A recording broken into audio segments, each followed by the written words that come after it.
দেশ জুড়ে দিনভর চলেছে নজিরবিহীন সংঘর্ষ। এতে রাজধানীসহ ২০ জেলায় ৮৬ জনের প্রাণহানি হয়েছে। এদের মধ্যে সিরাজগঞ্জ ও কুমিল্লায় নিহত ১৪ পুলিশ সদস্য রয়েছেন। অন্যান্যদের মধ্যে ঢাকায় ৭, লক্ষ্মীপুরে ৮, নরসিংদীতে ৬ এবং কিশোরগঞ্জ, মাগুরা ও রংপুরে ৪ জন করে প্রাণ হারিয়েছেন। রাজনৈতিক পরিচয় বিবেচনায় নিহতের তালিকায় ২২ জন আওয়ামী লীগ সহযোগী সংগঠনের নেতাকর্মী, বিএনপির ৫ জন, শিক্ষার্থী অন্তত ১২ জন ও বাকিরা সাধারণ আন্দোলনকারী। আন্দোলন ঘিরে সিরাজগঞ্জে দিনভর চলে সংঘর্ষ। আন্দোলনকারী ও বিরোধীদের সংঘর্ষে নিহত হন রায়গঞ্জ স্বেচ্ছাসেবক লীগের সভাপতি আলামিন ও সাধারণ সম্পাদক গোলাম সারোয়ার। এছাড়াও জেলা যুবদলের সাংগঠনিক সম্পাদক রঞ্জুর রহমান ও ছাত্রদল কর্মী সুমন আহমেদও প্রাণ হারায়। নরসিংদীর মাধবদীতে ঢাকা সিলেট মহাসড়ক অবরোধ করে আন্দোলনকারীরা। পৌরসভায় প্রবেশের চেষ্টা করলেই বিরোধীদের সাথে বাধে সংঘর্ষ।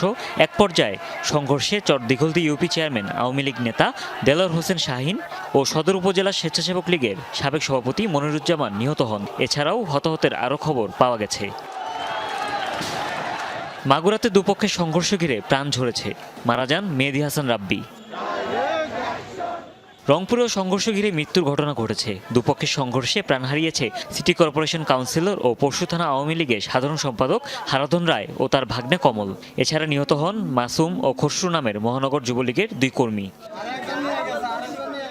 ফেনীতেও অসহযোগ আন্দোলন ঘিরে চলেছে ধাওয়া পাল্টা ধাওয়া। মহিপালে দুপক্ষের সংঘর্ষ ঘিরে প্রাণহানির ঘটনা ঘটে। সিলেটেও দুপক্ষের সংঘর্ষ হয়। গোলাপগঞ্জে আন্দোলনকারী ও বিরোধীদের সংঘর্ষে ঘটেছে হতাহতের ঘটনা। মুন্সিগঞ্জ শহরের সুপারমার্কেট এলাকায় জড়ো হয় আন্দোলনকারীরা। এই স্থানে বিরোধীরাও অবস্থান নিলে বাদে সংঘর্ষ ঘটে, হতাহতের ঘটনা।